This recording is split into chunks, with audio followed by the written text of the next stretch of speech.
AC voltage को apply कर रहे हैं यहाँ पर एक प्योरली रेजिस्टिव सर्किट में। ओके, तो यहाँ पर आर एक प्योरली रेजिस्टिव सर्किट कंसीडर किया गया है।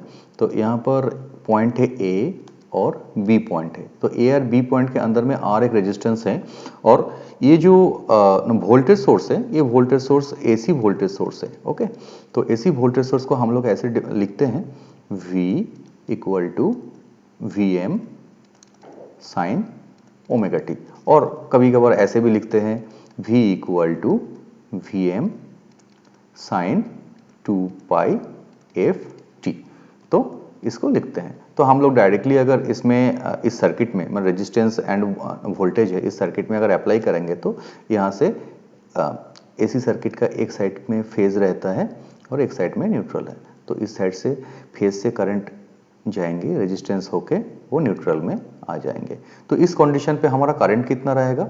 तो करंट का सिंबल हम लोग लिख देते हैं I, that is equal to voltage, small voltage. So this is the AC voltage divided by the resistance. Okay, तो ये वोल्टेज की जगह में हम लोग यहाँ पर डायरेक्टली मेंशन कर देंगे V M sine omega T divided by R. तो इसको अगर हम लोग इक्वेशन को सॉल्व करते हैं तो ये हो जाएगा हमको I equal to V M divided by R sine omega T.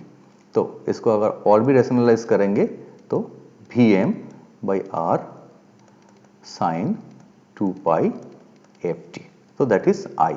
तो इसको हम लोग को यहाँ पर जो वी एम बाई आर आ रहा है, मतलब ये जो पोजीशन है वी एम बाई आर का, ये जो मतलब पोजीशन आ रहा है वी एम बाई आर, ये पोजीशन को हम लोग इसको लिखेंगे डायरेक्टली आई एम, मतलब आई मैक्स। तो I M sine 2 pi F T.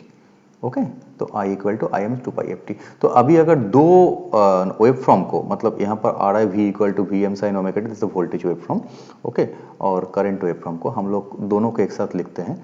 तो यहाँ पर हो गया V equal to V M sine 2 pi F T, और यहाँ पर हो गया है I equal to I M sine 2 pi F T. ये दोनों इक्वेशन को हम लोग देखेंगे, वोल्टेज एंड करंट इक्वेशन को हम लोग देखेंगे। इस दोनों इक्वेशन पे फेज डिफरेंस कुछ है ही नहीं, मतलब वोल्टेज भी जिस फेज में है और करंट भी उसी फेज में है।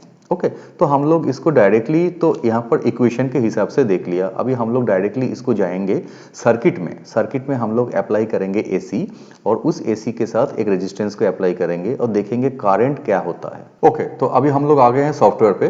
तो यहाँ पर हम लोग देखेंगे कैसे सिमुलेशन होता है। तो पहले ड्रॉ कर लेते हैं। ड्रॉ करने के लिए हमको क्या चाहिए? एक रेजिस्टेंस चाहिए। तो मतलब जो लोड रहेगा, तो हम लोग एक रेजिस्टेंस को पहले ड्रॉ करते हैं। ये हो गया हमारा रेजिस्टेंस। ओके, देन हमको क्या चाहिए? एक सोर्स चाहिए। सोर्स क्या होगा? एसी सोर्स होगा। तो एसी 2 टर्मिनल हम लोग वोल्टेज को कवर अप कर लेते हैं यहाँ पर। तो यहाँ पर हम लोग एक एसी 2 टर्मिनल वोल्टेज को ड्रॉ कर लेते हैं। अभी हमको क्या चाहिए? दोनों मिल गया, हमको अभी वायर कनेक्शन करना चाहिए। तो इसको 1 किलो ओम से हम लोग इसको ड्रॉ करेंगे। कैसे? एसी के साथ कनेक्शन कर देंगे। जस्ट हम लोग जो ड्राइंग में कॉपी में कर रहे थे वही चीज़ को हम लोग सॉफ्टवेयर में करेंगे। तो अभी आप लोग देखो कि यहाँ पर करंट फ्लो होना स्टार्ट हो गया। तो मैं इसको थोड़ा सा पैरामीटर्स को चेंज कर लेता हूँ। यहाँ पर हम लोग मैक्सिमम वोल्टेज दिए हैं 5 वोल्ट। तो 5 वोल्ट की जगह में हम लोग 230 वोल्ट हमारा घर का वोल्टेज लेवल दे रहा हूँ। और यहाँ पर कितना है? हमको 50 हर्ट्ज देना है, क्योंकि हमारा घर में 50 हर्ट्ज चलता है। ओके, तो अप्लाई कर दिया। तो यहाँ पर 50 हर्ट्ज हो गए हैं और यहाँ पर करंट और भी ज़्यादा चल रहा है। ओके, तो यहाँ पर हम लोगों को क्या करना है? इसका करंट डेटा देखना है। तो हम लोग जाते हैं तो व्यू न्यू स्कोप पे। तो इस न्यू स्कोप में अगर हम लोग जाएंगे तो आप लोग देखोगे कि यहाँ पर दोनों ही जो मतलब वोल्टेज एंड करंट लेवल है, ऊपर का वोल्टेज है, नीचे का करंट लेवल है, तो दोनों ही एक ही फेज में है। ये फेज का कोई डिफरेंस नहीं हुआ है।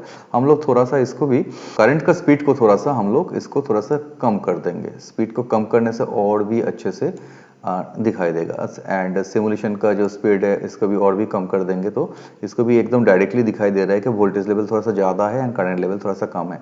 इसको अभी हम लोग स्टॉप करेंगे। स्टॉप करने के बाद ये जो हम लोग का जो रेजिस्टेंस लेवल है, रेजिस्टेंस लेवल को थोड़ा इंक्रीज करके हम लोग इसको 4 के डाल देंगे। चलो 4 के डाल दिया। तो 4 के डाल दिया, अप्लाई किया एंड ओके कर दिया। तो अभी हम लोग देखेंगे कि यहाँ पर 4K हो जाने के बाद करंट लेवल काफ़ी ज़्यादा कम हो गया। इसको थोड़ा सा सिमुलेशन का स्पीड थोड़ा सा हाइक कर देते हैं और करंट का स्पीड थोड़ा सा ज़्यादा कर देते हैं, तो ये थोड़ा सा जल्दी आ जाएगा। हाँ, ये थोड़ा सा जल्दी आ गया। ये वाला पहले वाला का था 1K में था, और सेकंड की कितना आ रहा है, सेकंड में हम लोगों को यहाँ पर ज़्यादा मतलब हम लोग रेजिस्टेंस डाल दिया, तो इसीलिए करंट का लेवल कम हुआ है। बट एक चीज़ तो हम लोगों को अच्छे से पता चल रहा है कि यहाँ पर वोल्टेज एंड ये जो करंट है इसका जो लेवलिंग है एकदम मतलब सेम लेवल पे है, यहाँ पर कोई फेज डिफरेंस नहीं है। तो इससे ये पता लग जाता है कि हम लोग अगर प्योरली रेजिस्टिव सर्किट में अगर कोई AC डालते हैं तो ऑटोमेटिकली इसका क्या हो जाता है, इसका जो नॉर्मल जो वोल्टेज का वेवफॉर्म है और जो करंट का वेवफॉर्म है सेम वेवफॉर्म में चलते हैं।